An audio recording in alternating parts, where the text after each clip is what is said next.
El color que cayó del cielo, por H.P. Lovecraft. Al oeste de Arkham, las colinas se yerguen, salvajes, y hay valles con cerrados bosques que jamás han sido cortados por un hacha. Hay angostos, umbrosos claros, donde los árboles se reclinan fantásticamente y donde corren delgados cauces sin que jamás hayan captado un mínimo reflejo de la luz del sol. En las laderas más propicias existen granjas, antiguas y rocosas, con cabañas cubiertas de musgo, rumiando eternamente historias de los viejos misteriosos de Nueva Inglaterra, pero estas ahora están del todo vacías, con las anchas chimeneas desmoronándose y los muros de gravilla combándose bajo los techos abuhardillados. Sus antiguos moradores se han marchado, los extranjeros no les gusta vivir ahí, los franco-canadienses lo intentaron, los italianos trataron y los polacos vinieron y se fueron. No se trata de alguna característica visible o audible o incluso tocable. La causa pertenece al mundo de lo imaginario. El lugar no es bueno para imaginar y no propicia sueños reparadores durante la noche. Debe ser esto lo que mantiene alejados a los extranjeros, pues el viejo Amy Pierce nunca les ha contado ninguno de sus recuerdos de los extraños días. Amy, cuya mente ha estado un poco alterada por años, es el único que permanece ahí, o que alguna vez habla de esos días extraños, y se atreve a hacerlo porque su casa está muy cerca del campo abierto y de los caminos transitados alrededor de Arkham. Alguna vez hubo un camino por las colinas y a través de los valles, que iba directo hasta donde ahora está el páramo condenado, pero la gente dejó de utilizarlo y se abrió una ruta nueva que daba un largo rodeo hacia el sur. Todavía se pueden encontrar rastros del antiguo camino, en medio de la maleza nacida del avance de la naturaleza, y algunos de estos, sin duda, permanecerán incluso cuando la mitad de las hondonadas sean inundadas para hacer la nueva represa.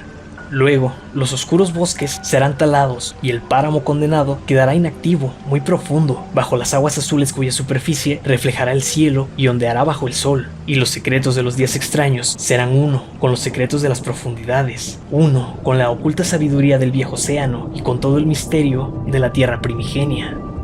Cuando fui a las colinas y valles para prospectar la nueva presa, me dijeron que el lugar estaba maldito. Esto me lo contaron en Arkham, y como es un pueblo muy antiguo y lleno de leyendas de brujas, pensé que lo de la maldición debía ser algo que las abuelas susurraban a los niños durante siglos. El nombre de Páramo Condenado me pareció muy raro y teatral, y me pregunté cómo se había integrado al folclore de una comunidad puritana. Luego vi aquella oscura inclinación al oeste, llena de cañadas y laderas, y dejó de extrañarme cualquier cosa que no fuera su misterio antiguo. Era de mañana cuando lo vi, pero siempre la sombra dominaba la zona. Los árboles crecían demasiado densos y sus troncos eran demasiado gruesos en comparación con cualquier bosque sano de Nueva Inglaterra. Había demasiado silencio en las sombrías sendas del bosque, y el suelo estaba demasiado húmedo con el musgo húmedo y los estratos en descomposición, producto de los años infinitos. En los espacios abiertos, principalmente a lo largo del surco del antiguo camino, había pequeñas granjas al pie de las colinas, a veces con todas sus edificaciones en pie, a veces con solo una o dos, y a veces con una chimenea solitaria o un sótano fácilmente inundable. La hierba y los arbustos reinaban por todas partes, y furtivos animales salvajes correteaban entre la maleza. Sobre todas las cosas, había un aura de inquietud y opresión, un toque grotesco de irrealidad, como si fallara algún elemento vital, de perspectiva o de claroscuro. No me resultó raro que los extranjeros no quisieran permanecer ahí, ya que aquella no era una región que invitara a dormir en ella. El paisaje era demasiado parecido a un Salvador rosa, demasiado parecido al de un grabado salido de un cuento de terror. Pero nada de eso se comparaba con el páramo condenado. Eso lo supe en cuanto llegué al fondo de un valle extenso. Ningún otro nombre podía quedarle mejor a un sitio así. Ninguna otra cosa se adaptaba tan perfectamente a un nombre. Era como si un poeta hubiese acuñado la frase después de haber visto esa región particular. Mientras la contemplaba, pensé que ahí había ocurrido un incendio. Pero, ¿por qué jamás había crecido nada más en aquellos 20 kilómetros cuadrados de gris desolación que se extendían bajo el cielo como una gran mancha corroída por el ácido entre bosques y campos? Se extendía mucho hacia el norte de la línea del camino, pero alcanzaba un poco del otro lado. Sentí una extraña renuencia a acercarme, y por fin lo hice solo porque me llevaba a través y más allá de ella. No había vegetación de ningún tipo en aquella amplia extensión, salvo una capa de polvo fino o ceniza gris que ningún viento parecía levantar jamás. Los árboles más cercanos estaban raquíticos y enfermizos, y muchos troncos muertos estaban de pie o yacían, pudriéndose en el borde. Caminando apresuradamente, vi tirados a mi derecha ladrillos y piedras de una vieja chimenea y un sótano, y la negra boca de un pozo abandonado, cuyos vapores estancados jugaban a crear extrañas ilusiones con los colores de la luz del sol. Incluso, por contraste, la larga y oscura cuesta boscosa me parecía una amable bienvenida. y ya no me sorprendí de los temerosos rumores que corrían entre los habitantes de Arkham. No había edificaciones ni ruinas cerca, incluso en los días de antaño. El lugar debió ser solitario y apartado, y ya en el crepúsculo, amedrentado ante la idea de pasar de nuevo por aquel ominoso sitio, preferí hacer un largo rodeo hasta el pueblo usando el camino del sur. Vagamente deseé que algunas nubes se apiñaran, porque un extraño sentimiento de incomodidad se apoderó de mi alma ante el cielo vacío en su totalidad. Por la noche, interrogué a los ancianos de Arkham acerca del páramo condenado, y también qué significado tenía la frase «los días extraños», que tantos murmuraban evasivamente. Sin embargo, no obtuve respuesta satisfactoria, excepto que todo el misterio era mucho más reciente de lo que me había imaginado. Para nada se trataba de una vieja leyenda, sino de algo que había ocurrido durante la vida de quienes hablaban conmigo. Sucedió en los años 80. Una familia desapareció o fue asesinada. Los relatores no querían precisarlo, y como todos ellos me dijeron que no prestara atención a las locas historias del viejo Amy Pierce, lo busqué a la mañana siguiente, después de escuchar que vivía solo en una vieja casa en ruinas frente al lugar donde los árboles comenzaban a espesarse. Era un lugar aterradoramente viejo, y había empezado a emanar el olor repugnante que tienen las casas que han estado en pie demasiado tiempo. Solo tras llamar con insistencia, logré que el anciano se levantara, y cuando se asomó tímidamente a la puerta, pude ver que no se alegraba de verme. No estaba tan débil como yo preveía, mas sus ojos languidecían de manera curiosa, y sus ropas desarregladas y barba blanca lo hacían parecer muy desgastado y menguado. Sin saber cómo hacer para incitarlo a que me hablara de sus historias, fingí que estaba trabajando, le hablé de mi prospección y le hice algunas preguntas vagas acerca del distrito. Era un hombre más brillante y más educado de lo que me habían hecho creer, y, antes de que me diera cuenta, comprendió más que cualquiera de los hombres con quienes había hablado en Arkham. No era como los otros aldeanos que había conocido en las zonas donde iban a construirse las reservas. De él no hubo protestas por las millas de antiguo bosque y de tierras cultivables que serían anegadas, aunque quizá las hubiera hecho, de no ser porque su hogar quedaba fuera de los límites del futuro lago. Todo lo que me mostró fue alivio, consuelo, ante el inminente destino de los valles por los cuales había vagabundeado toda su vida. Ahora, bajo el agua, estarían mejor bajo el agua desde los días extraños, y con esta aceptación, su ronca voz se hizo más apagada, mientras su cuerpo se inclinaba hacia adelante y el dedo índice de su mano derecha empezaba a señalar, tembloroso e impresionante. Fue entonces cuando escuché la historia, y mientras la áspera voz divagaba en su relato, yo me estremecía una y otra vez, a pesar de que era un pleno día de verano. Tuve que interrumpir al narrador con frecuencia, en sus desviaciones, uniendo puntos científicos que solo él conocía por lo que había dicho un profesor, aunque no llegara a comprenderlos, o llenar los huecos donde fallaba su sentido de la lógica y la continuidad. Cuando terminó, no me extrañó que su mente estuviera un poco enloquecida, o que la gente de Arkham no deseara hablar demasiado cerca del páramo condenado. Me apresuré a regresar a mi hotel antes del anochecer, pues no quería que las estrellas salieran sobre mi cabeza estando yo al aire libre. Al día siguiente, regresé a Boston para dar mi informe. No podía ir de nuevo hasta aquel oscuro caos de antiguos bosques y laderas, ni enfrentarme otra vez con aquel maldito erial gris, donde el pozo lúgubre abría sus fauces al lado de los ladrillos y rocas derruidos. La presa sería construida muy pronto, y todos aquellos antiguos secretos quedarían a salvo por siempre bajo las profundas aguas. Pero incluso entonces, dudaría visitar esa región por la noche. Al menos no lo haría mientras brillan en el cielo las siniestras estrellas, y nada me persuadirá de beber la nueva agua potable de Arkham. Todo empezó, dijo el viejo Amy, con el meteorito. Antes de eso, no había leyendas increíbles desde los juicios a las brujas, e incluso aquellos bosques occidentales no fueron ni la mitad de temidos como lo había sido la pequeña isla en el Miskatonic, donde el diablo se les aparecía al lado de un extraño altar solitario, más antiguo que los indios. Aquellos no eran bosques embrujados, y su fantástica oscuridad no fue nunca terrible antes de los días extraños. Luego, había llegado aquella blanca nube al mediodía, esa cadena de explosiones en el aire y aquella columna de humo muy lejos en el valle, dentro del bosque. Y por la noche, todo Arkham se había enterado de que una gran roca había caído del cielo y se había incrustado en la tierra, junto al pozo de la casa de Nahum Gardner. La casa que se había alzado en el lugar que ahora ocupaba el páramo condenado, la hermosa casa blanca de Nahum Gardner en medio de sus fértiles jardines y huertas.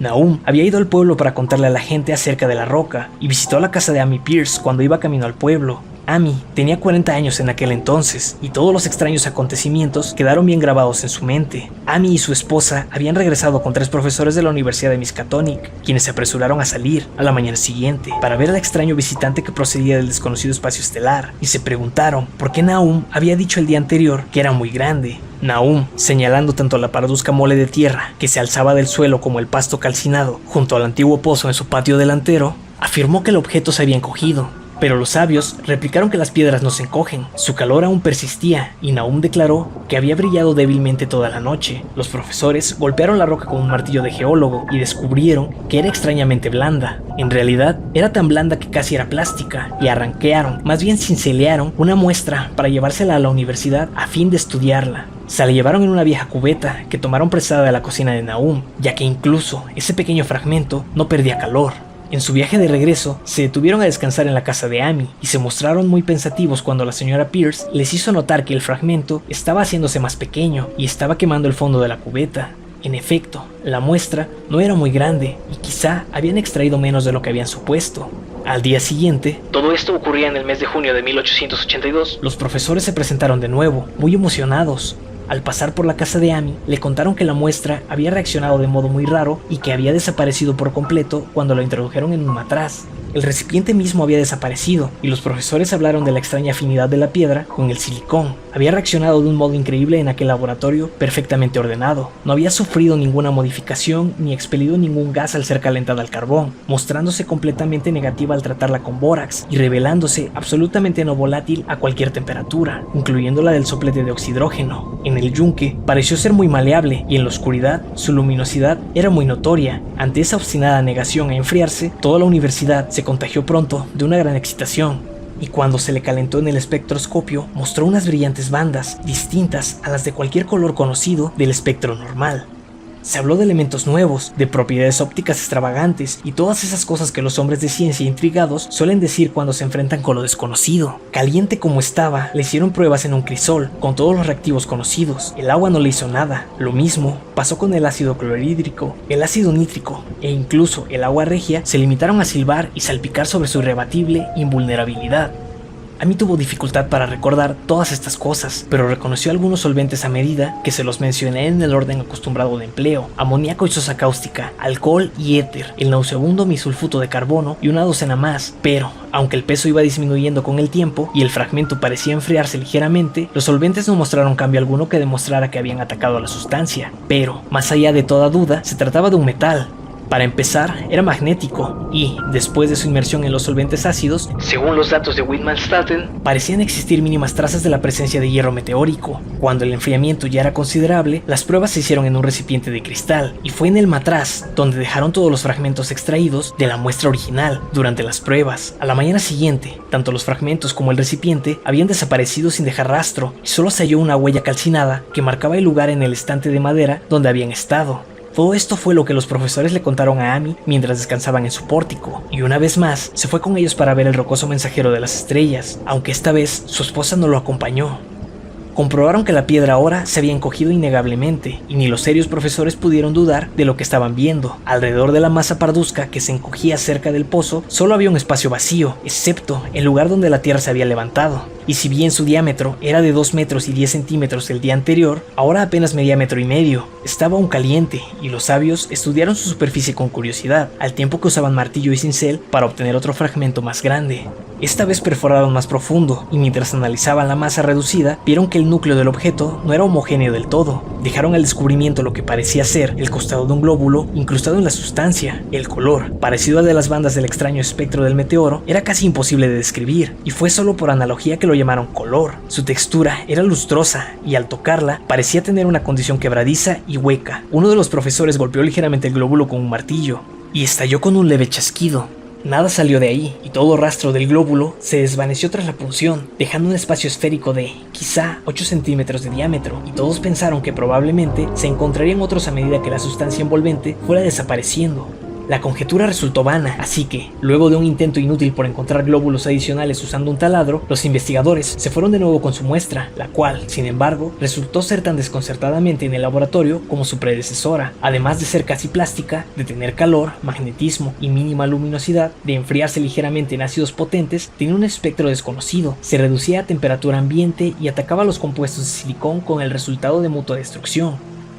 La piedra no presentaba características que ayudaran en su identificación, y, al concluir las pruebas, los científicos de la universidad se vieron obligados a reconocer que no podían clasificarla. No era de este planeta, sino un trozo del vasto exterior, y, como tal, poseía propiedades exteriores y obedecía a leyes exteriores. Aquella noche hubo una tormenta, Y cuando los profesores acudieron a casa de Nahum al día siguiente, se encontraron con una amarga decepción. La piedra, magnética como era, debió poseer alguna propiedad eléctrica peculiar, ya que había atraído al rayo, como dijera Nahum, con una singular persistencia. En el espacio de una hora, el granjero vio cómo caían 6 rayos en el surco del patio delantero. Cuando la tormenta pasó, nada quedaba, salvo un hoyo calcinado junto al antiguo pozo, semilleno con tierra que se había deslavado de las orillas del surco. Cavar no rindió frutos, y los científicos comprobaron el hecho de la completa desaparición del objeto. El fracaso fue total, así que no quedaba nada que hacer salvo regresar al laboratorio y continuar analizando el fragmento que seguía reduciéndose y había sido almacenado con cuidado dentro de una caja de plomo. El fragmento duró una semana. Pasada esta, no se había descubierto cosa alguna de valor. Cuando la muestra desapareció, no quedó residuo alguno, y con el tiempo, los profesores dudaban si en verdad habían visto aquel misterioso vestigio de los insondables abismos exteriores, aquel único, incomprensible mensaje de otros universos y otros reinos de materia, energía y entidad. Como resultó lógico, los periódicos de Arkham hablaron mucho del incidente debido al interés de los académicos y enviaron a sus reporteros a entrevistar a Nahum Gardner y a su familia. Al menos un diario de Boston también envió un periodista, y Nahum se convirtió rápidamente en una especie de celebridad local. Era un hombre delgado de unos 50 años que vivía, junto con su esposa y sus 3 hijos, en la placentera granja localizada en el valle. Él y Amy se hacían frecuentes visitas, al igual que sus esposas, y Amy solo tenía elogios para él después de todos estos años. Parecía estar ligeramente orgulloso de la atención que había despertado el lugar, y, durante las semanas siguientes, habló con frecuencia del meteorito. Aquellos meses de julio y agosto fueron calurosos, y Nahum trabajó muy duro en sus 40 kilómetros cuadrados de pastura, que cruzaban Chapman Brook con su carreta, haciendo grandes ruidos y abriendo grandes surcos en los caminos ensombrecidos que llegaban hasta allá. La labor lo cansó más que otros años, y sintió que la edad se le empezaba a notar más. Luego, llegó la época del fruto y la cosecha. Las peras y manzanas maduraban poco a poco, y Nahum aseguraba que sus huertos prosperaban como nunca antes. La fruta estaba creciendo con un tamaño fenomenal y un brillo inusual, y en tal abundancia que se ordenaron barriles adicionales para que cupiera la cosecha futura. Pero con la maduración llegó un molesto desencanto, porque de toda esa preciosa colección de frutos primorosos, ni uno solo resultó ser comestible. En el delicado sabor de las peras y manzanas había un dejo inesperado de amargor y malestar, de manera que hasta el más pequeño de los bocados producía un regusto desagradable y duradero. Lo mismo pasó con los melones y los tomates. Nahum vio con tristeza que toda su cosecha estaba perdida. Rápido, para asociar los eventos, declaró que el meteorito había envenenado el suelo y dio gracias al cielo que la mayoría de las otras cosechas se encontraban en las tierras altas a lo largo del camino. El invierno se adelantó y fue muy frío. Amy vio a Nahum menos que de costumbre y observó que empezaba a verse preocupado. También el resto de la familia se había vuelto taciturna. Sus visitas a la iglesia y su asistencia a los diversos eventos sociales de la comarca se hicieron menos regulares. No se veía motivo alguno para aquella reserva o melancolía, aunque todos los habitantes de la casa, de vez en cuando, confesaban tener peor salud y una vaga sensación de inquietud. Nahum mismo hizo la declaración más definitiva de cualquiera de ellos, cuando dijo que estaba preocupado por ciertas huellas de pasos en la nieve. Se trataba de las típicas huellas invernales de las ardillas rojas, de los conejos blancos y de los zorros, pero el granjero pensativo aseveró que veía algo que no estaba bien del todo en su naturaleza y disposición. Nunca fue específico, pero parecía creer que no eran tan características de la anatomía y los hábitos de las ardillas, conejos y zorros como deberían serlo. Amy lo escuchaba sin mucho interés por su plática, hasta una noche cuando pasó por casa de Nahum en su trineo, camino de regreso desde Clark's Corners. Era noche de luna y un conejo cruzó corriendo el camino. Sus saltos eran más largos de lo que hubiese gustado a Amy y a su caballo. De hecho, este último casi se desbocaba y su dueño se vio forzado a tomar las riendas con mano firme. A partir de entonces, Amy mostró un mayor respeto por las historias de Nahum y se preguntó por qué los perros de Gardner parecían tan apocados y temblenques cada mañana. De hecho, sucedió que casi habían perdido el ánimo para ladrar. En febrero, los hijos de McGregor, de Meadow Hill, estaban cazando marmotas y no muy lejos de la granja de los Gardner atraparon un espécimen muy peculiar. Las proporciones de su cuerpo parecían alteradas ligeramente de un modo extraño e imposible de describir, mientras su cara había adoptado una expresión que ninguna persona había visto jamás en un lirón.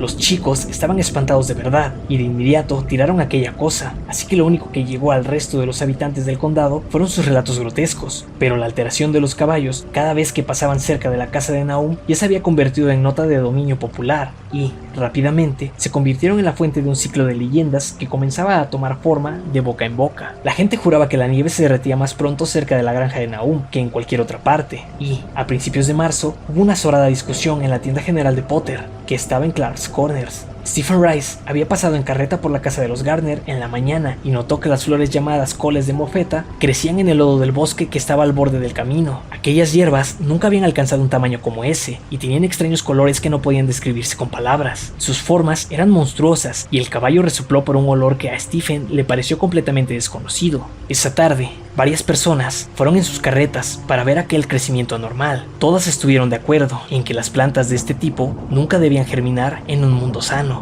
Se mencionaba mucho a la fruta estropeada del otoño y, como entre susurros, corrió el rumor de que la tierra de Nahum estaba contaminada. Por supuesto que era por el meteorito y, recordando cuán extraña les había parecido aquella piedra a los profesores de la universidad, muchos granjeros decidieron comunicar aquella situación a los académicos.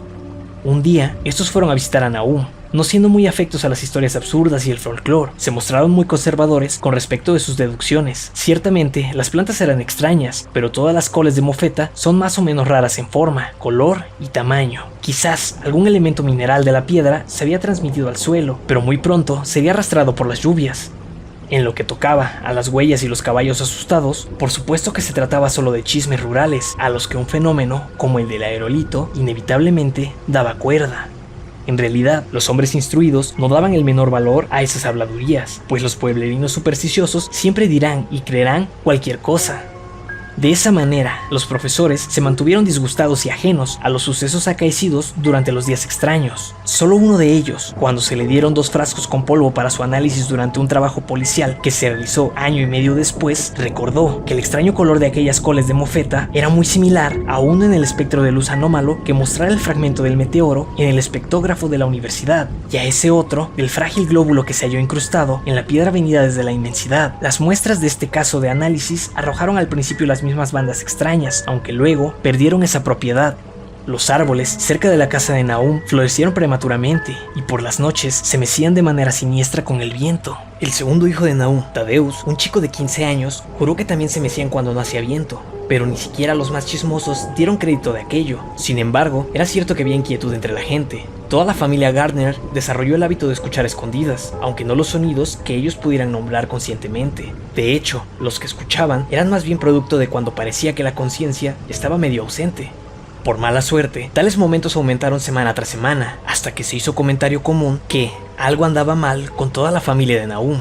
Cuando llegó la época de las primeras axífragas, estas aparecieron con otro color inusual. No era precisamente como el de las coles de mofeta, pero sí un tanto parecido e igualmente ignoto para todo aquel que lo vio. Nahum cortó algunas flores, las llevó a Arkham y se las mostró al editor de la Gazette, pero el directivo no hizo otra cosa que escribir un artículo satírico acerca de ellas, en el cual los oscuros temores de los aldeanos eran puestos, con mucha educación, en total ridículo.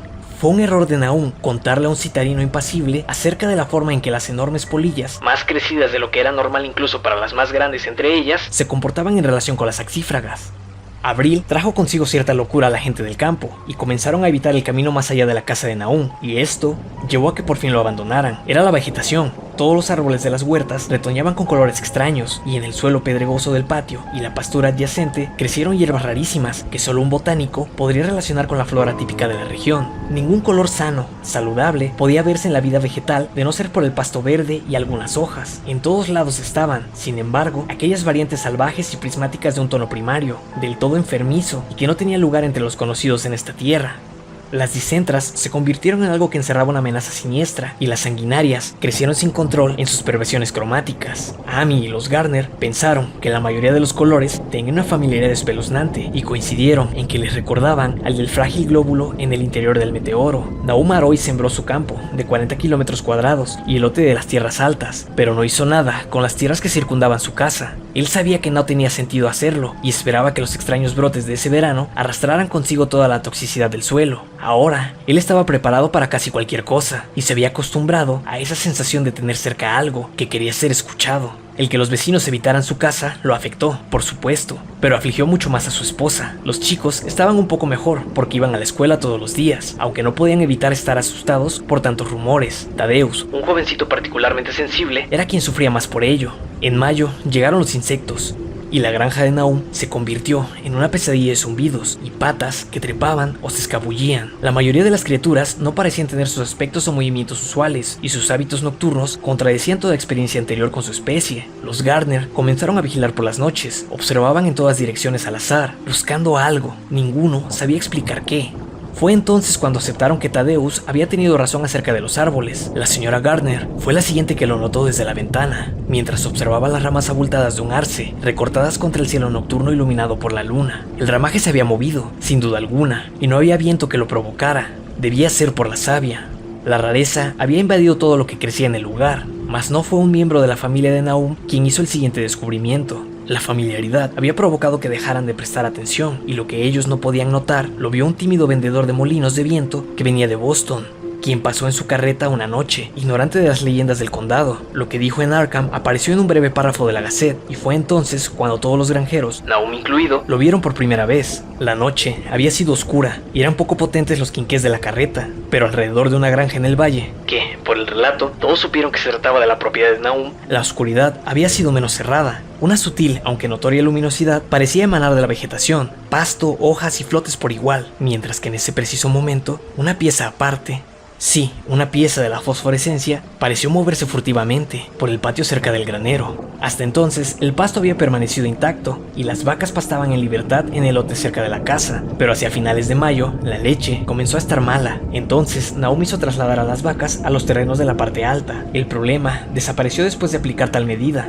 No mucho tiempo después de esto, se hizo aparente a la vista el cambio en el pasto y las hojas. Todo el verdor estaba volviéndose gris y adquiriendo una muy singular fragilidad. Amy ahora era la única persona que iba al lugar, y sus visitas eran cada vez menos frecuentes. Cuando terminó el año escolar, los Gardner quedaron virtualmente aislados del mundo, de modo que, en algunas ocasiones, permitían que Amy los ayudara con sus asuntos en el pueblo.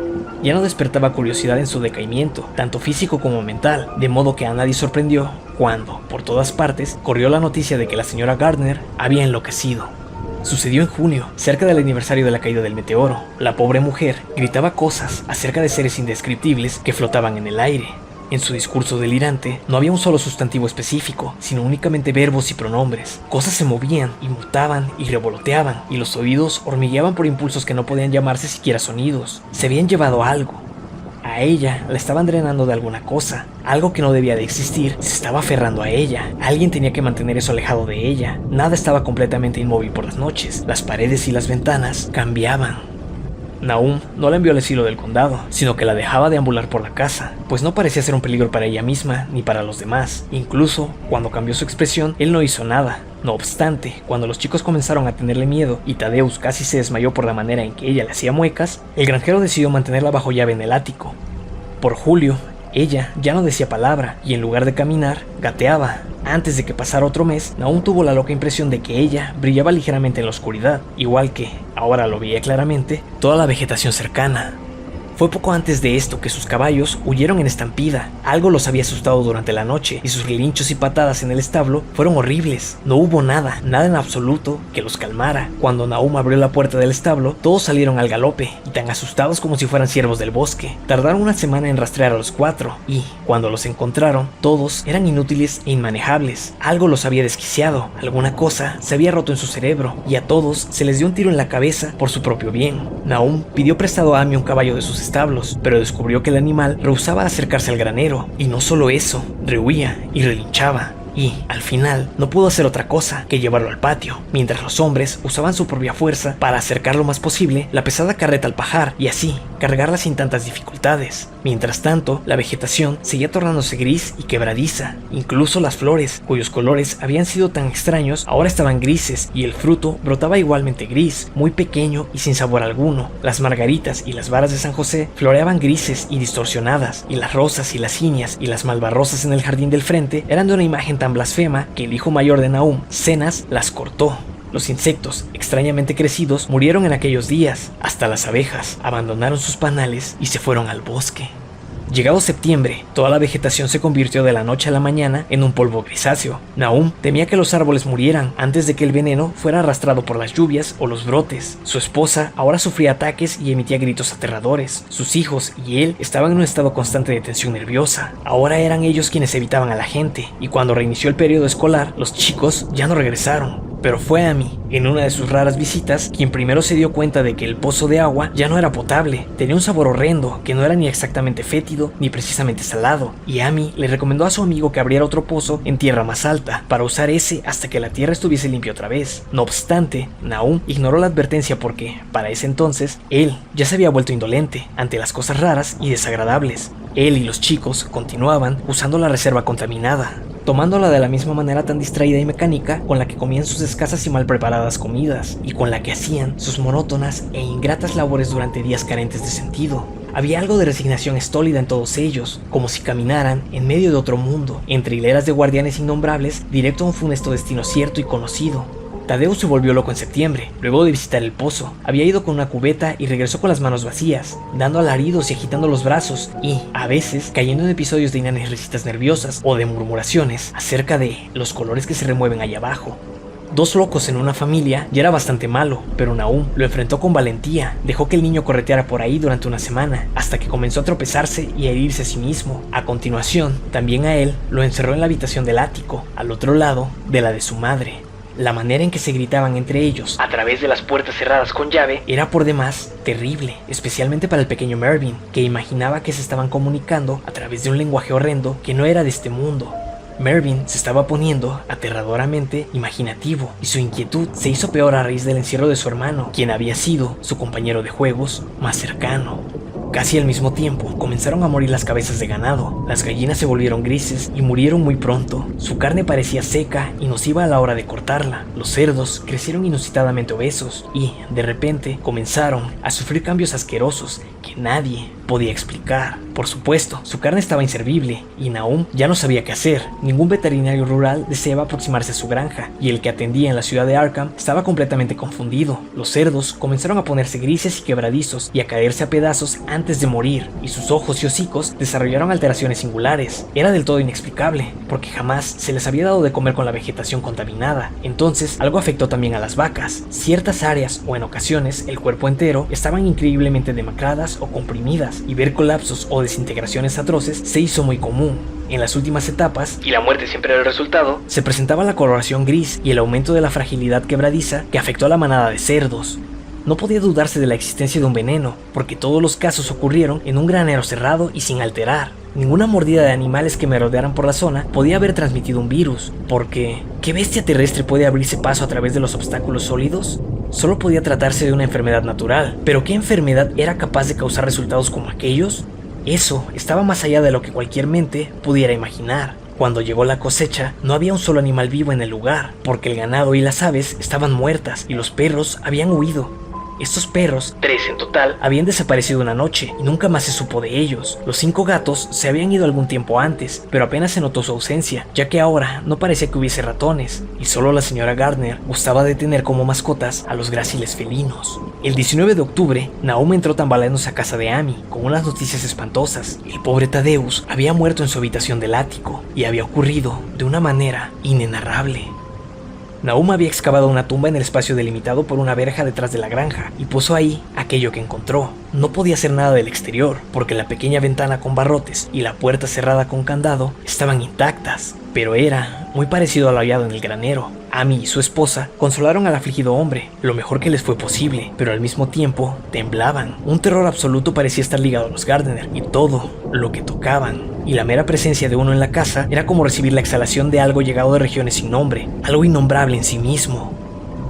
Amy acompañó a Nahum a su casa, con mucha reticencia, e hizo lo que pudo para calmar los sollozos histéricos del pequeño Mervyn. Cenas no necesitaba que lo calmaran. A últimas fechas, ya no hacía otra cosa que quedarse con la mirada perdida en el espacio y obedecer lo que le dijera su padre. Amy pensó que, en comparación, su destino había sido muy misericordioso. De vez en cuando, los gritos de Mervyn eran respondidos débilmente desde el ático. Ante una mirada inquisitiva, Nahum explicó que su esposa se estaba volviendo muy volátil. Cuando se acercó la noche, Amy logró salir de ahí. Ni siquiera la amistad había logrado que él se quedara en ese sitio. Cuando comenzó a verse el tenue fulgor de la vegetación y los árboles parecían haberse mecido sin que hubiese viento. ¿Cómo saberlo? En verdad, era una especie de suerte que Amy no fuera más imaginativo. Incluso, tal como estaban las cosas, su mente se hallaba un poquito trastocada. Pero si hubiese sido capaz de conectar y reflexionar acerca de todos los portentos a su alrededor, inevitablemente se hubiese convertido en un maníaco absoluto. En medio del crepúsculo, se apresuró a regresar a su casa, con los gritos de la mujer loca y los sollozos nerviosos del niño haciéndole eco en los oídos. 3 días más tarde, Nahum entró de golpe en la cocina de Amy, muy temprano por la mañana, y, ante la ausencia de su amigo, una vez más, tartamudeó una historia desesperada, mientras la señora Pierce escuchaba con un miedo ineludible. En esta ocasión, se trataba del pequeño Mervyn. Se había ido, había salido ya tarde por la noche con una linterna y una cubeta de agua, y no volvió. Su mente se había estado desmoronando durante días y apenas sabía qué era lo que estaba haciendo. Le gritaba todo. Entonces se escuchó un alarido frenético que venía desde el patio, pero el pequeño se había ido antes de que el padre pudiera llegar a la puerta. No se veía el fulgor de la linterna que llevaba consigo, y del niño no había rastro alguno. En ese momento, Nahum pensó que la linterna y la cubeta también habían desaparecido, pero cuando llegó el alba y el hombre regresaba arrastrando los pies luego de haber buscado toda la noche en el bosque y los campos, encontró cosas muy curiosas cerca del pozo. Había una masa de hierro, aplastada y un poco fundida en apariencia. Sin duda, era la linterna. Vio también una asa retorcida y aros de acero deformados junto a ella, medio fundidos unos con otros, lo cual parecía apuntar a que aquello se trataba de los restos de la cubeta. Eso era todo. Nahum ya no sabía qué pensar. La señora Pierce estaba malicienta, y Amy, cuando regresó a casa y escuchó el relato, no se atrevió a aventurar especulación alguna. Mervyn se había ido, y no tendría caso contárselo a la gente de los alrededores, quienes, hasta la última alma, ahora evitaban a los Gardner acudir al lugar. Tampoco serviría decírselo a los citadinos de Arkham, incrédulos burlones de todo aquello. Tad estaba muerto, y ahora Mervyn se había ido.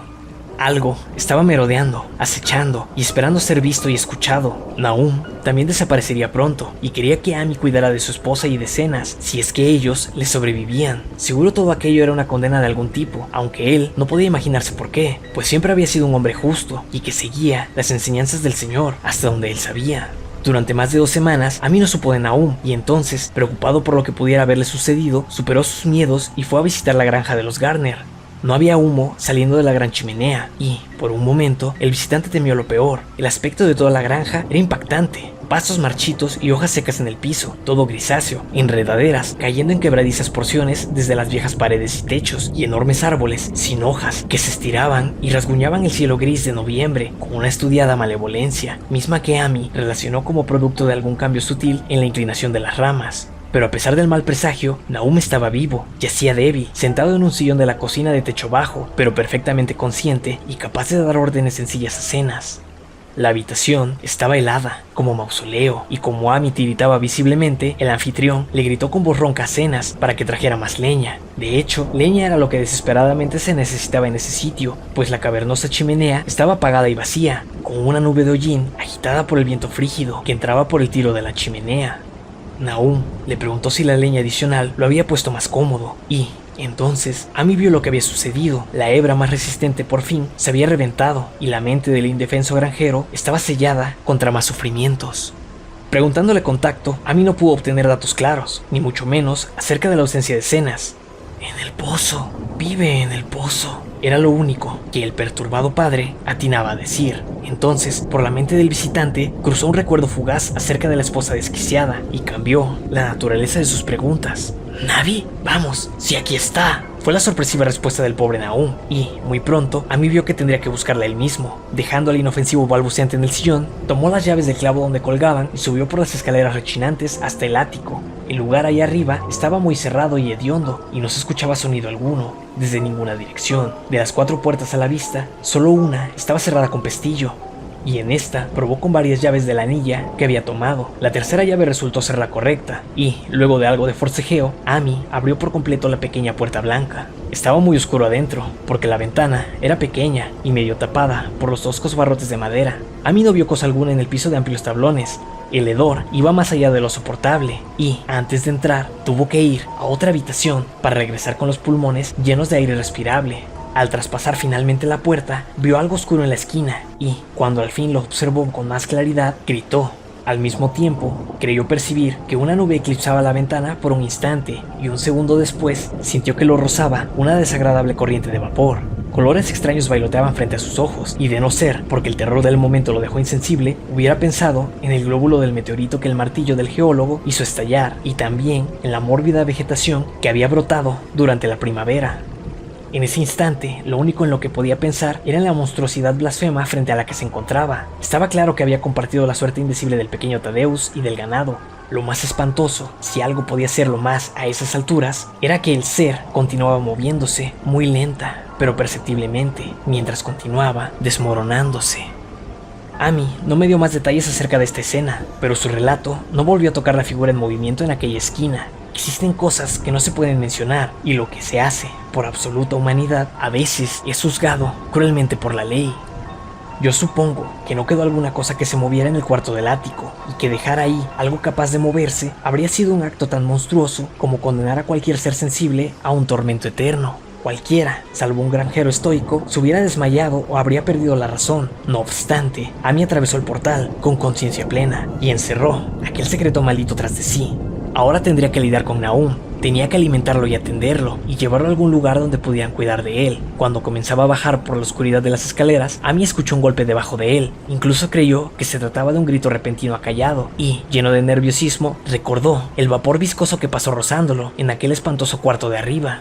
¿Qué presencia fue agitada por sus gritos y su entrada a la habitación? Detenido por un miedo indefinible, escuchó algunos sonidos en la planta baja. Sin duda alguna, parecía como el sonido de algo que se arrastraba pesadamente y un detestable ruido pegajoso, como si se tratara de alguna impía, demoníaca forma de succión. Con un sentido de la asociación llevado a alturas febriles, pensó irresponsablemente en lo que había visto escaleras arriba. ¡Dios santo! ¡Qué maléfico mundo de pesadilla era este en el que se había adentrado!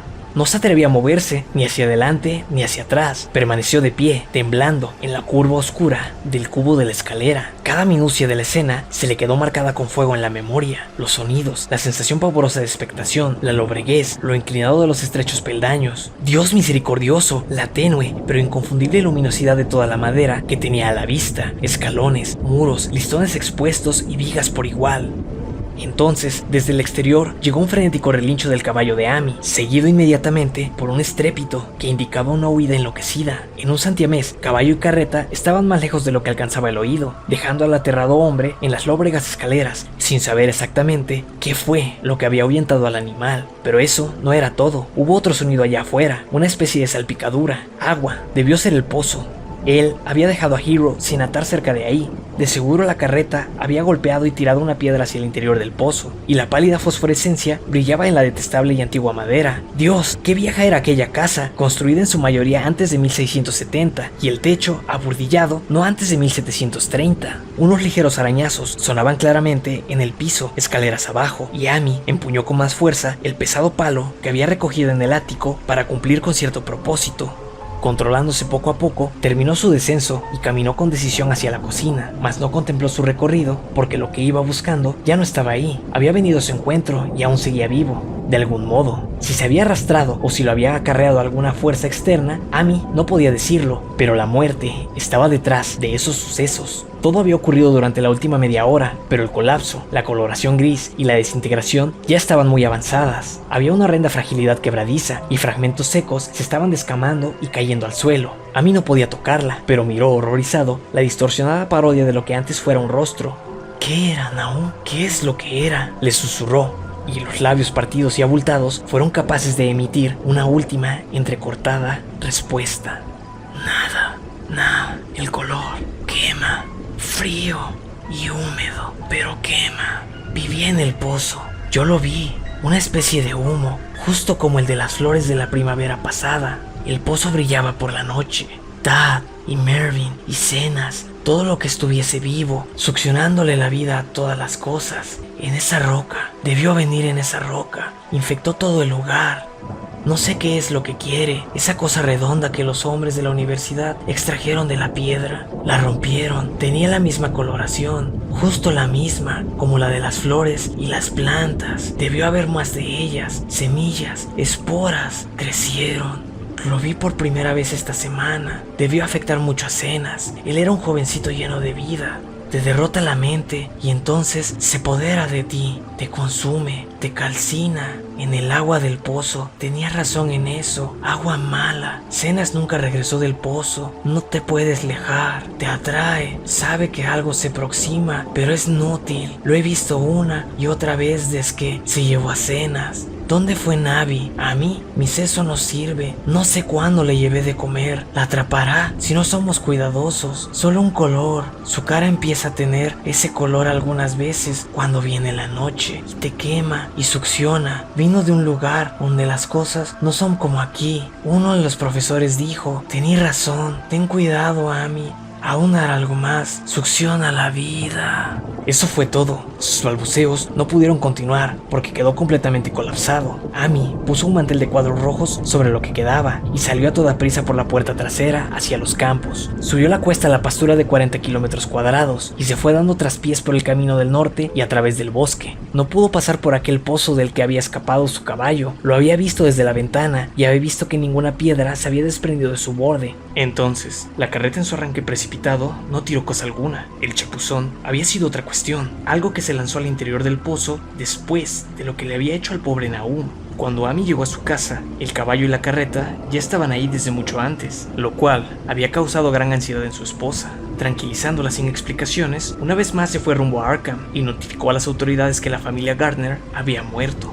No les dio detalles, sino que simplemente reportó las muertes de Nahum y Navi, pues la de Thaddeus ya se tenía conocimiento y se mencionaba que la causa había sido el mismo extraño padecimiento que había matado al ganado. También declaró que Mervyn y Zenas habían desaparecido. Hubo un interrogatorio largo en la estación de policía y, al final, Amy se vio obligado a llevar a 3 oficiales a la granja de los Gardner, junto con el forense, el médico legista y el veterinario que había tratado a los animales enfermos. Fue muy en contra de su voluntad, porque la tarde avanzaba y estaba temeroso de que la noche cayera mientras ellos estuvieran en ese lugar maldito, pero era de cierto consuelo llevar a tantas personas con él.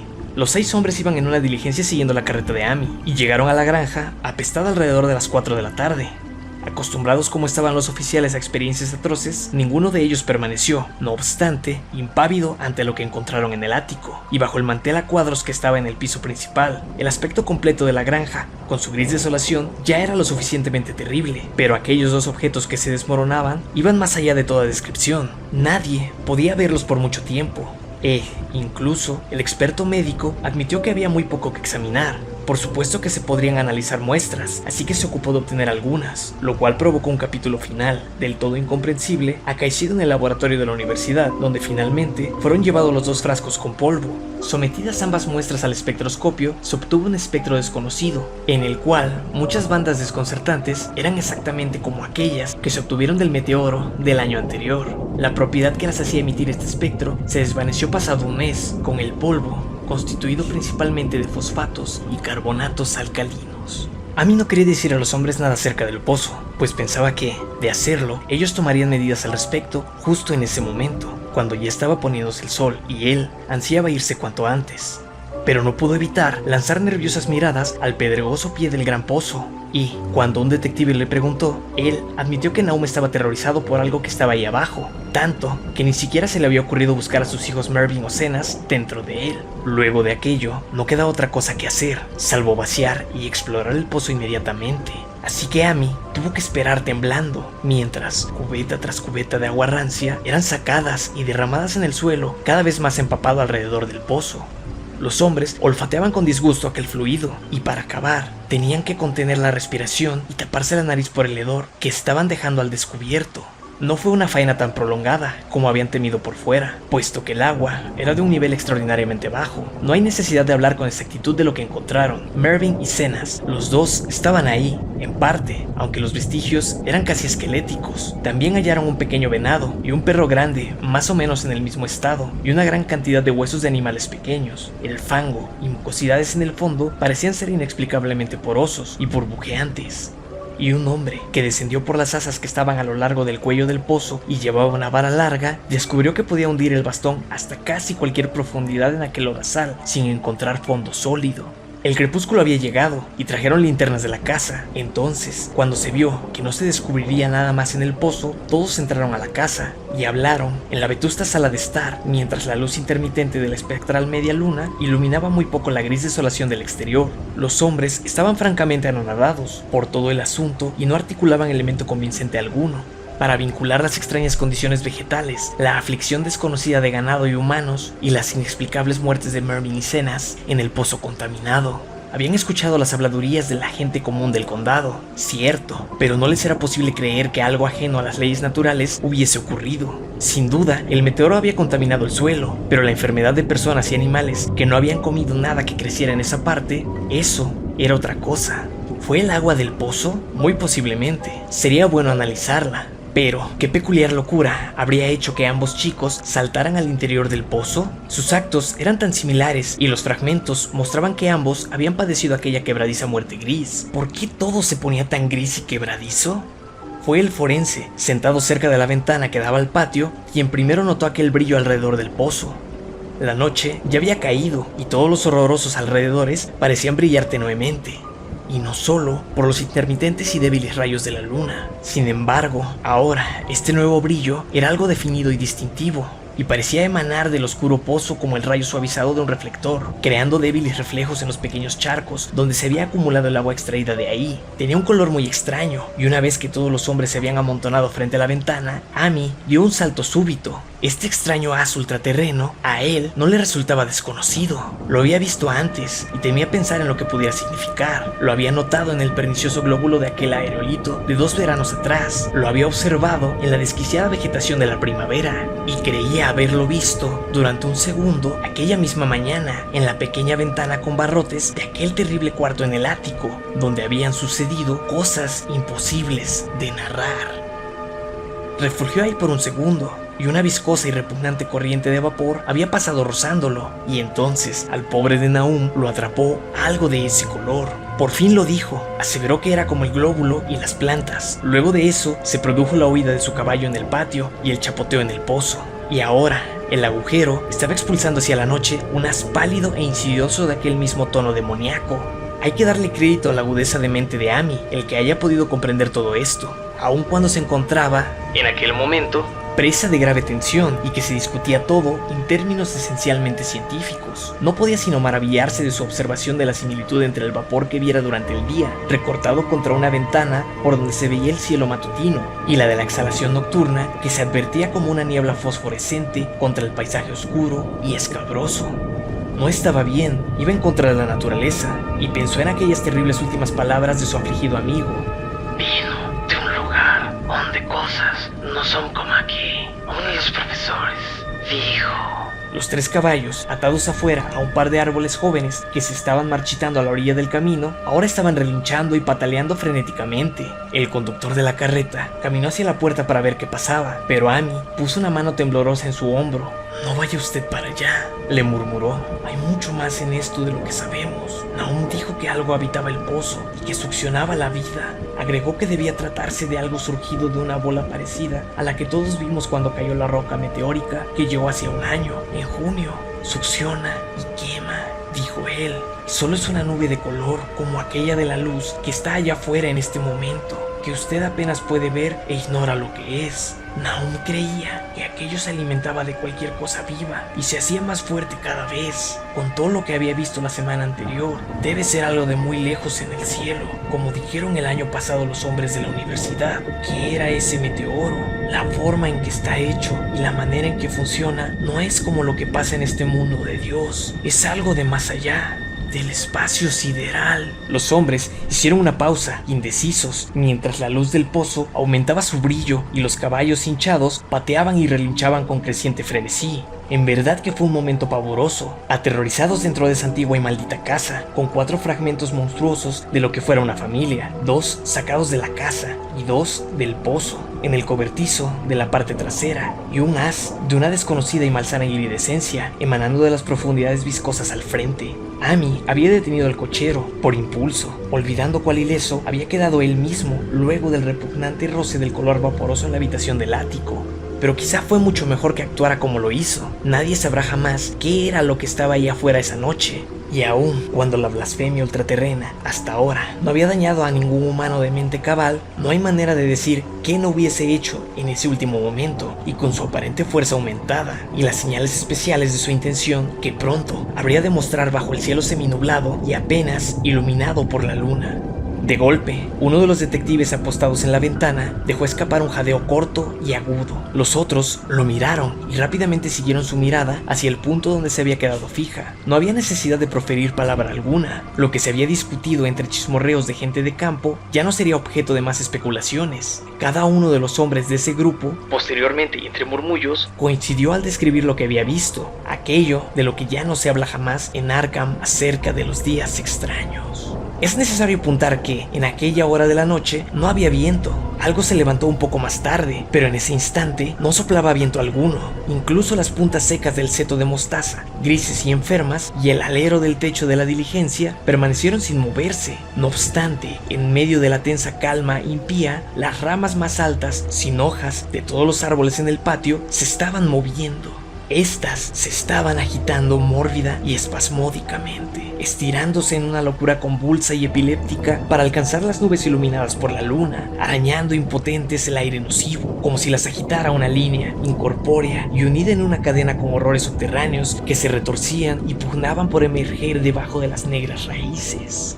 Ninguno de los hombres respiró por un momento. Entonces, la luna fue tapada por una nube mucho más oscura, y la silueta de las ramas, cual si fuera una garra, desapareció momentáneamente. Ante esto, hubo un grito generalizado, ahogado por el asombro, pero ronco y casi idéntico en cada garganta, porque el terror no se había esfumado con la silueta, y en un aterrador instante de oscuridad más profunda, los observadores notaron en lo más alto de las ramas que se retorcían 1.000.000 de diminutos puntos de iridescencia tenue y envilecida, coronando las puntas de cada una como si fueran fuegos de San Telmo o las llamas que habían bajado hasta las cabezas de los apóstoles en Pentecostés. Era una constelación monstruosa de luz antinatural, como un enjambre muy denso de luciérnagas que se alimentaran de cadáveres, bailando infernales zarabandas sobre un pantano maldito, y su color era el mismo que el de la intrusión sin nombre a la que Amy había aprendido a reconocer y temer. Mientras tanto, el haz fosforescente de polvo comenzaba a hacerse más y más brillante, trayendo a la mente de los hombres apretujados una sensación de ruina y anormalidad que rápidamente superó cualquier imagen que sus mentes conscientes fueran capaces de formar. Ya no estaba irradiando hacia el exterior, se estaba derramando fuera del pozo, y conforme el torrente, de aquel color inidentificable, abandonaba el hueco, parecía fluir directamente hacia el espacio. El veterinario tembló y fue hasta la puerta para poner la pesada tranca. A mí no se sacudía menos, y tenía que jalonear y señalar en sustitución de su voz, que le era incontrolable, cuando deseaba que notaran la creciente luminosidad de los árboles. Los relinchos y las patadas de los caballos se habían vuelto completamente aterradores, pero ni un alma de las del grupo en aquella casa hubiera salido ni aunque le ofreciesen la más tentadora recompensa terrenal. Al pasar de los minutos, el brillo de los árboles se incrementaba, mientras que sus ramas inquietas parecían estirarse más y más hasta hacerse verticales. La madera del arco del pozo brillaba ahora, y, en ese segundo, un policía señaló con torpeza hacia unos cobertizos de madera y panales cerca del muro de piedra al oeste. También estaban comenzando a brillar, aunque los vehículos amarrados de los visitantes parecían seguir intactos. Entonces hubo un gran estruendo y golpeteos en el camino, y mientras Amy reducía la luz de la lámpara para ver mejor, todos se dieron cuenta de que los aterrados caballos habían roto el árbol del que estaban amarrados y habían huido a toda velocidad.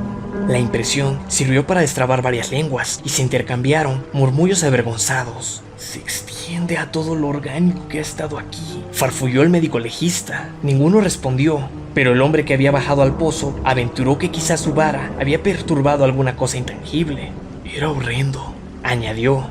No había fondo alguno, solo cieno y burbujas y la sensación de algo ocultándose allá abajo. El caballo de Amy aún pateaba y pifaba ensordecedoramente en la vereda exterior y casi ahogó el débil balbuceo de las reflexiones dispersas. Vino de aquella piedra, creció allá abajo, atrapó todo lo vivo, se alimentó solo de ellos, mente y cuerpo.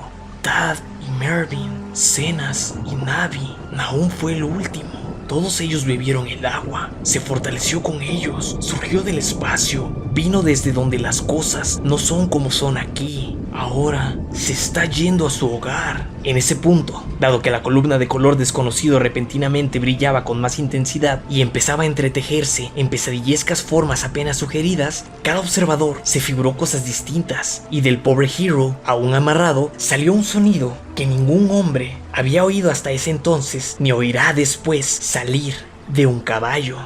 Todos los presentes en aquella sala de techo bajo se taparon los oídos, y Amy le dio la espalda a la ventana, lleno de horror y náusea. Las palabras no pueden describirlo. Cuando Amy miró de nuevo, la indefensa bestia yacía inerte en el suelo iluminado por la luna, y entre los trozos de madera despedazada de la carreta. Solo eso supieron de Hero hasta que lo enterraron al día siguiente, pero en ese momento no había tiempo para llorar su muerte, porque casi en ese instante un detective llamó quedamente la atención hacia algo terrible que ocupaba la misma habitación que ellos. En ausencia de la luz de la lámpara, resultaba claro que una tenue fosforescencia había comenzado a permear todo el ambiente. Brillaba en el piso de anchos tablones y el pedazo de tapete deshilachado, y resplandecía sobre las cortinas de las pequeñas ventanas. Subía y bajaba por las columnas de las esquinas, se enredaba sobre la repisa y el dintel, e infectaba las puertas y los muebles. A cada minuto se veía más fortalecido, hasta ser evidente que todo ser vivo saludable debía abandonar la casa de inmediato. Amy les mostró la puerta trasera y el camino a través de los campos hasta el pastizal de los 40 kilómetros cuadrados. Caminaban y tropezaban como en un sueño, y no se atrevieron a mirar atrás hasta que estuvieron muy alejados y en terreno alto. Agradecían la existencia de aquel sendero, porque no hubiesen podido pasar por el camino del frente, junto a aquel pozo, pasar frente al granero y cobertizos brillantes, y frente a aquellos titilantes árboles frutales con sus contornos retorcidos y demoníacos. También fue pavoroso, pero, gracias al cielo, las ramas se retorcían con más violencia hacia las alturas y no cerca de ellos. La luna quedó oculta por nubes muy oscuras, mientras cruzaban el viejo puente de madera de Chapman's Brook, y de ahí avanzaron a tientas hasta las llanuras abiertas. Cuando miraron hacia el valle y la lejana granja de los Garner, que estaba en el fondo, vieron una escena aterradora. En la granja brillaban, con aquella horrible coloración desconocida, árboles, edificaciones e incluso los pastos y hierba que no habían sido afectados completamente por la mortal fragilidad grisácea. Las ramas, todas, seguían estirándose hacia el cielo, coronadas con lengua de fuego repugnante, y de las columnas y esquinas de la casa, granero y cobertizo, brotaban centellantes llamaradas de aquella flama monstruosa que recorría las estructuras. Era una escena salida de una de las visiones de Fuseli, y sobre todo lo demás reinaba el caos de la amorfa luminiscencia, ese inclasificable y adimensional arco iris de indeterminado veneno salido del pozo, bullente, ávido, profano, avaro, centellante, desesperado, que borboteaba malignamente en su cromatismo cósmico e irreconocible. Entonces, súbitamente, la horrible cosa salió disparada hacia el cielo, como un cohete o un meteoro, sin dejar huella tras de sí y desapareciendo a través de un agujero curiosamente circular en las nubes. Antes que nadie pudiera soltar un gemido o gritar, ninguno de los observadores podrá olvidar jamás la imagen, y Amy miró con ojos perdidos hacia las estrellas de Cygnus, Deneb centelleando más que las otras, donde el desconocido color se había fundido con la Vía Láctea. Pero su atención fue llamada rápidamente hacia la tierra por el sonido crocante en el valle. Era solo eso, solo el sonido de madera desgajándose y chasqueando, y no una explosión como muchos otros del grupo juraban. No obstante, el resultado había sido el mismo, porque en un instante caleidoscópico brotó de la maldita granja condenada un cataclismo refulgente, y al parecer eruptivo, de chispas y sustancia antinaturales, haciendo borrosa la visión de los pocos que la presenciaron y mandando hacia el cenit un torrente nebuloso de fragmentos de un color y una forma que nuestro universo necesita borrar. Por medio de vaporosas volutas que se remolinaban en sí mismas, siguieron a la gran monstruosidad que se había desvanecido, y un segundo más tarde también habían desaparecido. Atrás y debajo solo había oscuridad, a la que los hombres no se atrevieron a regresar, y a su alrededor comenzaba a soplar un viento cada vez más fuerte, que parecía llegar en lúgubres, ajenas ráfagas provenientes del espacio interestelar. Rugía y bramaba, y azotaba los campos y los bosques desfigurados en un salvaje frenesí cósmico, hasta que pronto el corrillo de hombres temblorosos se dio cuenta de que no lograrían nada al esperar que la luz de la luna les mostrara lo que había quedado allá, debajo de la granja de Nahum. Demasiado azorados para siquiera aventurar teorías, los 7 hombres estremecidos caminaron de regreso a Arkham por el camino del norte. Amy estaba peor que sus compañeros y les rogó que lo acompañaran al interior de su cocina, en lugar de seguir directo hasta la ciudad. No quería cruzar solo la floresta mancillada y azotada por el viento, que se extendía camino hacia su casa en el sendero principal. Su pasmo era mayor al de los otros y quedó aquejado por un temor acechante que ni siquiera se atrevió a mencionar durante muchos años. Y es que, en tanto el resto de los observadores en la colina tempestuosa estoicamente habían mantenido su mirada fija en el camino, Amy miró hacia atrás, por un instante, al oscurecido valle de desolación que hasta hacía muy poco fuera el hogar de su infortunado amigo, y en aquel lugar malsano y alejado había visto que algo se levantaba débilmente solo para volver a hundirse de nuevo en el sitio desde el cual el enorme horror amorfo salió disparado hacia el cielo. Solo era un color, pero ninguno de los colores del cielo o de nuestra tierra. Y porque Amy reconoció ese color y supo que ese último débil remanente aún acecharía ahí, en el fondo del pozo. Desde entonces no ha recuperado del todo la cordura. Amy nunca regresaría a aquel lugar, y ahora ya son 44 años desde que aconteció aquel horror, pero sigue sin volver y estará muy agradecido cuando la nueva represa lo anegue. Yo también estaré agradecido, porque no me gustó la manera en que la luz del sol cambiaba de color cerca de la boca de aquel pozo abandonado por el que pasé. Espero que el agua siempre sea muy profunda, pero aún así nunca la beberé. No creo que vuelva a visitar el condado de Arkham de ahora en adelante. 3 de los hombres que habían estado con Amy regresaron a la mañana siguiente para ver la ruina a la luz del día, pero no había ruina alguna en realidad, solo ladrillos de la chimenea y las piedras del sótano, algo de basurilla mineral y metálica por aquí y por allá, y el anillo rocoso que rodeaba aquel pozo funesto. Salvo por el caballo muerto de Amy, que fue remolcado y enterrado, y su carreta, que le devolvieron al poco tiempo. Todo lo que alguna vez había estado vivo se había esfumado. Solo quedaban 20 kilómetros cuadrados de desierto polvoso y gris, y nada ha vuelto a crecer en ese lugar desde entonces. Hasta este día, se extiende bajo el cielo como una gran mancha carcomida por ácido, entre los árboles y los campos, y los pocos que se han atrevido siquiera a verla, a pesar de las leyendas rurales, lo han llamado el páramo condenado. Las historias rurales son extrañas, a los citadinos incluso pueden parecerles más extravagantes aún, pero sería bueno que los profesores de química de la universidad se interesaran en analizar el agua de aquel pozo abandonado, o el polvo gris que ningún viento parece ser capaz de dispersar. También los botánicos deberían estudiar la flora raquítica en los bordes de aquel lugar, porque podrían demostrarle a la gente del condado que la mancha se está expandiendo, poco a poco, quizá un par de centímetros por año.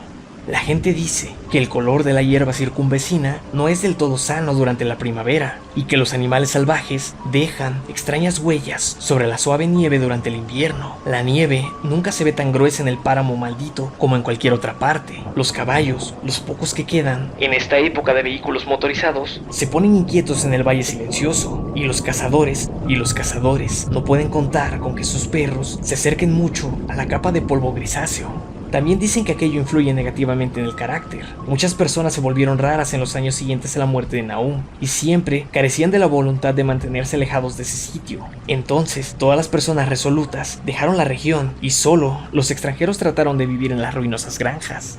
No obstante, nadie se quedó por mucho tiempo. Sus sueños nocturnos, así lo testimoniaban, eran por demás horribles en aquel grotesco condado. Seguramente la mera visión del lúgubre sitio es suficiente para agitar su mórbida imaginación. Ningún viajero ha escapado jamás a la sensación de otredad que se alberga en esas cañadas profundas, y los artistas tiemblan mientras pintan bosques cuyo misterio radica tanto en el espíritu como en la vista. Yo mismo tengo curiosidad acerca de la sensación que me sobrevino durante mi larga caminata solitaria antes de que Amy me contara su historia. Cuando llegó el crepúsculo, vagamente había yo deseado que se acumularan algunas nubes, ante un extraño recelo hacia los vastos golfos estelares por encima de mi cabeza, que se había alojado en mi alma. No me pidan mi opinión, no lo sé. Eso es todo. No pude interrogar a nadie excepto a Amy, pues la gente de Arkham nunca más hablará sobre los días extraños, y los 3 profesores que vieron el aerolito y su glóbulo de color indescriptible están muertos. Si hubo otros glóbulos, eso solo podrían confirmarlo ellos. De ser así, quizá uno habría logrado escapar y alimentarse, y probablemente hubo otro que llegó demasiado tarde. Si es el caso, aún está en el fondo del pozo. Yo sé que había algo raro con la luz del sol sobre aquella abertura malsana. Los lugareños dicen que la mancha crece un par de centímetros, quizá 3, cada año. así que es probable que exista algún tipo de crecimiento o alimentación justo en este instante, pero cualquiera que sea la cría demoníaca que esté ahí, debe estar encadenada a algo, o de otra manera, se extendería con rapidez. ¿Estará atada a las raíces de aquellos árboles que arañan el aire? Una de las historias actuales en Arkham habla de rechonchos robles que, por las noches, brillan y se mueven de modo antinatural. ¿Qué es? Solo Dios sabe. En términos de materia, supongo que la cosa que Amy describió podría ser llamado un gas, pero este gas obedece leyes que no son de nuestro cosmos. Este no fue el fruto de los mundos y soles que brillan en los telescopios y placas fotográficas de nuestros observatorios. Esto no fue una exhalación de los cielos, cuyos movimientos y dimensiones nuestros astrónomos miden hasta donde pueden, dada su vastedad. Solo era un color surgido del espacio, un terrorífico mensajero de reinos de infinitud aún no formada más allá de toda la naturaleza como la conocemos, de reinos cuya mera existencia paraliza el cerebro y nos entorpece con los negros golfos extracósmicos que se abren de golpe ante nuestros ojos. Dudo mucho que Amy me haya mentido descaradamente, y no creo que su relato haya sido solo un arranque de locura, como los habitantes del pueblo me advirtieron. Algo terrible llegó a esas colinas y valles en aquel meteoro, y algo espantoso, aun cuando no sé en qué proporción, todavía permanece ahí. Estaré agradecido cuando vea llegar el agua. Mientras tanto, espero que nada le suceda a Amy. Vio demasiado de aquella cosa, y su influencia es tan profunda. ¿Por qué nunca fue capaz de mudarse a otro lado? ¿Con qué claridad recordaba las últimas palabras de Nahum? No te puedes alejar, te atrae, sabes que algo se aproxima, pero es inútil. Amy, ese anciano, es tan buen hombre. Cuando la cuadrilla de construcción de la represa comience a trabajar, le escribiré al ingeniero en jefe para que lo mantenga bien cuidado. No me gustaría pensar en él como la monstruosidad grisácea, retorcida y quebradiza que persiste, cada vez más en mis sueños, perturbándolos. El color que cayó del cielo, por H.P. Lovecraft.